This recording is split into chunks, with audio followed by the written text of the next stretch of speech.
Boys and girls, ladies and gentlemen, children of all ages, this is Jesse with the Common Nerd, bringing you pop culture and all things nerdy through a common sense lens. And you know what? It's funny. For all of the controversy that Dungeons & Dragons has had over the last few years, I mean, Wizards of the Coast has been having problems left and right. They've had issues with some, like Hasbro's had issues with like their stocks and some of their investors being very upset with the amount of just product that they've got just sitting on the shelves, which isn't selling and isn't going anywhere. And well, boys and girls, it looks like we found out what one of those products is. And it's a Dungeons & Dragons core book. The 2024, but they call it like 5.5 or whatever, literally is not even selling anywhere close to compared to even some of the supplemental books that have come out. It is abysmally bad, and it just shows you how much of a damaged brand Wizards of the Coast has done to Dungeons & Dragons, and how much fans are completely and totally fed up and done with all of this nonsense. They're just not going to put up with it anymore. There's an old saying of go woke, go broke for a reason, because when you start jamming identity politics into things just for the sake of doing it and not because it actually applies to the story, that's where things always fail. When you put your politics, when you put your own personal vendettas and agendas over good storytelling, you fail every single time. And then going back and making the orcs into like Mexicans now, and like all of this other kind of crazy nonsense with all of the like the gender bias garbage, and then you've got like all of the protective rules and everything else. It's just been nothing but a bunch of stuff that's going to turn off even the normies who don't want to deal with it and don't want to put up with the current, all of the drama and the nonsense that goes with it. At the end of the day, fans just want one thing and one thing alone. That's good storytelling. And apparently by these numbers right here that we're about to get into, Dungeons & Dragons is not doing that anymore. So we're going to check this article from fandompulse.substack, getting all of the juicy details and see exactly how bad this book is really doing. But before we do, if you do enjoy our content, hit that like button, share with all your friends, and subscribe or follow if you have not already, boys and girls, because we are grinding, we are growing, we are on our way to 1,700, and I could not do that without every single one of you. Also, leave us a comment in the section down below. Did you buy the D&D core book from 2024, 5.5? Do you even bothering with it, or is everybody just sticking with the 5e now because it's Creative Commons and everything else? Let us know what you think about all this in the comment section down below. If you'd like to support the channel, please check out the links in the description as well. All right, from Fun Dumb Pulse right here, boys and girls. And of course, I mean, with art like that, who wouldn't want to pick up a core book? Am I right? Am I right? Oh, man. Sales indicators show that the new 2024 edition of Dungeons & Dragons is not performing nearly as well as its predecessors, as it appears Wizards of the Coast and Hasbro have turned off the tabletop RPG's core fan base.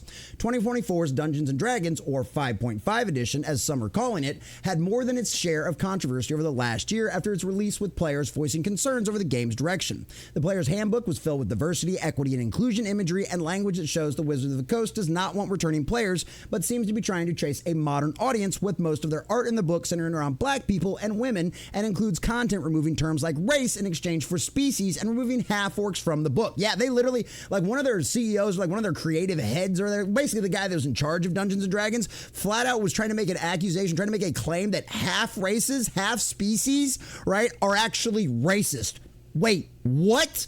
Two people of a different species or a different race coming together because they love each other, even though they know society's not going to like it, and still having a child? That's racist? That's literally the direct opposite of racism. These people are insane. Their logic is so twisted and so tangled up in their mind. It's no wonder we hear about all the reports of all the substance abuse among all of these people. I mean, why wouldn't they? How else do you keep track of any of that nonsense? I mean, the mental gymnastics are mind-blowing. It's insane, boys and girls.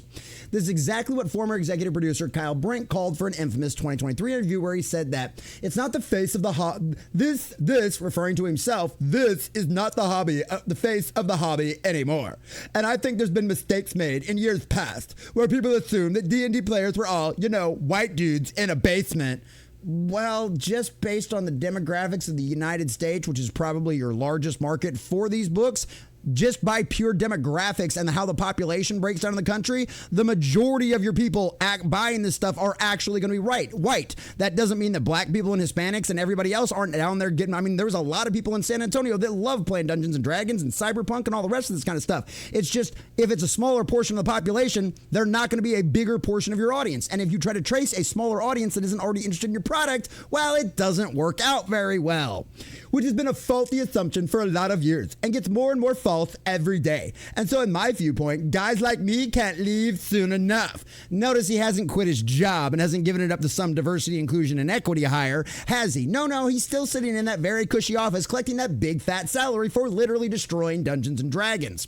On top of this controversy, the new Monsters Manual excludes orcs and caters to an extreme gender ideology by turning traditionally female characters like hags and dryads into something non-gender exclusive, and more changes that have left players scratching their heads about its content. It's like, why bother? Well, if it doesn't matter, then why are you so upset about it? If it doesn't matter, then why do you have to put it in the book? Why do you have to change things?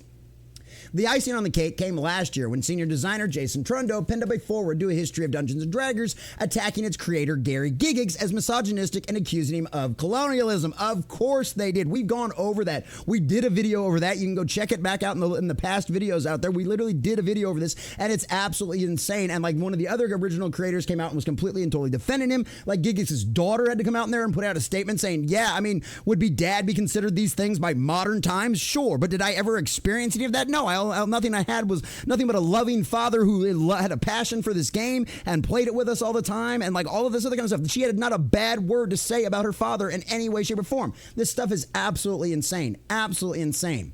Beyond the content problems with D&D, the focus on One D&D as a brand, urging players to get on a subscription model where the content shifts online and they don't own their own content, has turned off a lot of people from the hobby who enjoyed it, being an offline pen and paper activity with their friends. And there's a lot of other online systems where you can still play all this other kind of stuff. I can't remember the names of them off the top of my head now, because I've got several friends that do like online live streams of D&D. JT Smash, go check out JT Smash's channel. He's doing shows on he's doing like 2 shows on Sunday night now with doing tabletop RPG stuff, and they've got completely different systems. They don't even nobody online, except for like the simps out there.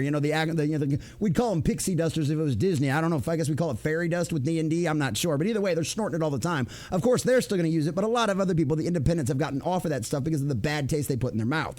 So D&D 5th edition designer Mike Mills posted stats regarding the current sales of the new core book, comparing them to the last 5th edition release of Tasha's Cauldron of Everything prior to the launch. He posted, so the Monster Manual released, we can start to see where 5.5 is landing. Here are the USA Today sales ranks for Tasha's compared to the core rulebooks. Interesting that DMG and MM both lasted only a week. PHB Holiday Bump tracks with the rate of the new Amazon customer ratings. Along with this, he had a spreadsheet showing dismal numbers for the new editions, where Tasha's Cauldron of Everything premiered at number 5 on the USA Today bestseller list. Remember, Tasha's Cauldron of Everything, that's a supplemental book, not the new core book, that's the supplemental book. None of the new core books came anywhere close to that. The best was the Player's Handbook at a partially number 57. Holy cow, over 50 spots lower than a supplemental book. That is pathetic, and whether you love what they're doing with the new D&D stuff or not, the numbers don't lie. This is embarrassing, and this is a disaster. But the Dungeon Master's Guide, the one guide needed by the person controlling the game's run scenarios, fell all the way to number 95. Meanwhile, the Monster Manual premiered at number 85. That is pathetic, boys and girls. These numbers are significant because core rulebooks for tabletop RPGs generally sell much better than later supplementals. That's the reason companies like Wizards of the Coast reset their game systems every 10 years, or in some cases much sooner than that. Warhammer 40K, I'm looking at you, Games Workshop, every 10 years to try to get their sales boost and influx of new players. While we don't have the exact numbers for how the original 5th edition Player's Handbook to compare, Merles implied that it did much better in sales than the current crop, saying, "Good question. It hit number 1 on Amazon per an article on ICV2 and was on the New York Times Games and Hobby list for about a year after release." I guarantee that means it started out pretty high then. It's just kind of like box office numbers. In order to have legs that long, you got to start out pretty high. Lists and archives don't go back that far, but I dug up a few news stories about it. So there you go. Even this guy's having to admit this is a dismally bad.